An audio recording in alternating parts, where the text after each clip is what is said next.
love bombs you. What is love bombing? Y'all like my haircut? I did it myself. Thank you. So when you get love bombed, basically is when you meet somebody and they telling you like everything you want to hear. Telling you sweet nothings. They telling you, oh, you so beautiful. Oh, you so this. You so handsome. Oh, I could do this. They like everything you like. It's kind of like gaslighting, but it's different because it's more sexual. So they also could use like sexual innuendos. You know what that means? Like they could also like be very like kissy, touchy, feely, sexual to you, whatever. But just beware, because sometimes people use sex magic, which is like sex magic. Magic exists, okay, but people call it voodoo. People could call it witchcraft, whatever they call it. But you could take somebody's picture, take a picture of somebody, and you could basically be talking to the picture. You could be saying, because you know words are spells, you could be saying like, you're mine, I'll have you, whatever, you love me, you know, you don't love nobody else, be with me, all this nonsense. But or you could go in the mirror and you could do it, mirror magic, mirror work. It's a lot of stuff, a lot of crazy stuff people do. But also, if you have like clothing or you have like things you left by people's house, like don't do that. Don't leave your stuff, especially like your feminine products or like your underwears or whatever, because people are crazy. People will cut your hair and do a lot of wicked things. So yeah, get with it. Even if you don't believe in it, it is happening. People out here doing it. People will trap you if you're a woman, try to trap you with a baby to hold you down, to keep you stagnant, so you won't, you know, never be free of them. Like you'll be a baby mother. Yeah, that's how it happens. Or you can be a baby daddy, like a baby father, because women do it too. They'll say like they can't get pregnant or all kind of crazy stuff.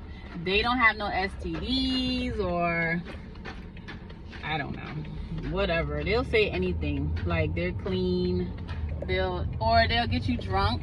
Like, don't drink stuff from people. Like, I'm so tired of telling people this.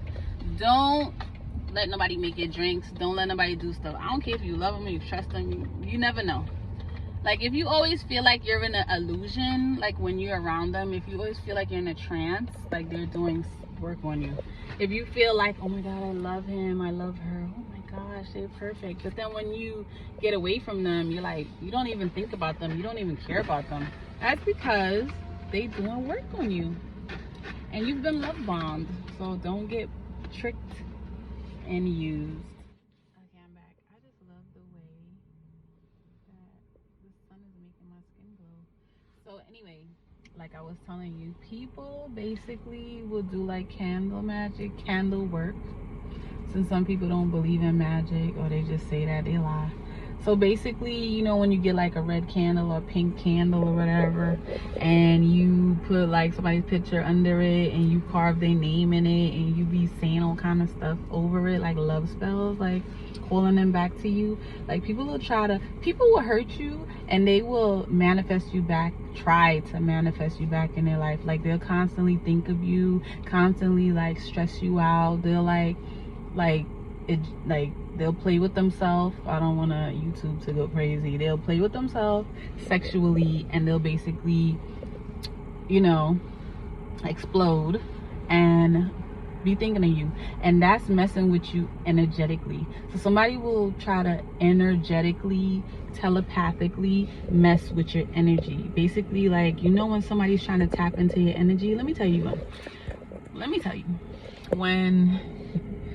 when you can't stand somebody, you know they dirty, they treated you nasty, they took you for granted, they stole from you, they used you for your money, they used you for sex, they lied to you, they cheated, and you're thinking about them.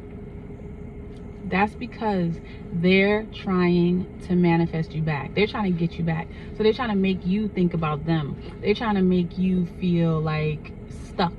So by you thinking about them is basically having them in your energy. So what you need to do is take some salt baths, and you need to cleanse yourself. Get some Palo Santos, get some sage, get some whatever you do, smoke out your house, smoke out your body, get some Florida water, clean yourself, pour it on your face, get some coconuts, you know the coconuts in the store, say a prayer over it, and take a bath with it, clean yourself. There's a lot of things that you could do that's spiritual.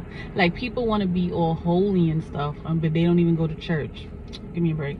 Walking around with Bibles and stuff, they don't even read it. They don't even know Psalms. All they know to tell you is, oh, I read all the way to Revelations. Oh, all you got to do is open a book and see the first and the last. Like, please, I can't. But anyway, those fake people, I'm not with them. My thing is, I don't have nothing over your religion. Religion is just brainwashing, because God is just one God. Like, please. That's why we all look different. So anyway, my thing is, these things are coming from my experience. So I don't want no one trying to come in the comments telling me what this is, what is that. This is my definition because this is my life experience. This is not a textbook definition. Okay, so protect yourself, protect your energy. Be aware. Remember, energy vampires, they everywhere. If you sleep with somebody, that's a soul contract. Soul contracts could be broken. All you have to do is say, I end this soul contract. Go in the mirror, look at yourself, look in your eyes, say I, and say the person's name. Say you end the soul contract in this lifetime, the next lifetime, and every other lifetime. You don't want it. Don't repeat a contract. Don't repeat misery that you know that you dealt with. If you met somebody in your past and they treated you like crap, and you meet somebody now and they're treating you like crap, that's because you still holding on to what the last person did. That's why they say don't bring baggage into the next relationship. Basically, get rid of your ex. Let go to ex. Let go. Like, don't just say you forgive somebody or you let them go, but then you meet somebody else. You'll know if you truly forgive somebody if you meet somebody else, they treat you the same way your ex treated you, and you dump them, you drop them, you throw them out on the side of the garbage with the garbage. That's where they belong. Throw them in the trash, flush them down the toilet, because that's where doo-doo goes, in the toilet. Bloops. If you realize it and you use your intuition, you use your sixth sense, your third eye's open, your heart, you're not thinking with your heart. Your heart don't got a brain. Your brain got a brain. Your brain, hello. So be logical. So make a head over heart decision. When you meet the next, let go to X so you can meet the next. Okay, look at me, spitting knowledge. Oh, I like that. Let go with an X to meet the next. Ooh, oh. Hey. All right, guys. So I'm sending out blessings, happiness, health, wealth, and happiness, and love. Yeah. Also love and light. You know the deal. But I don't want to be sounding like the rest because I'm different. I like being different. Yes. Can you tell? I'm going to see y'all in the next video. Bye, guys.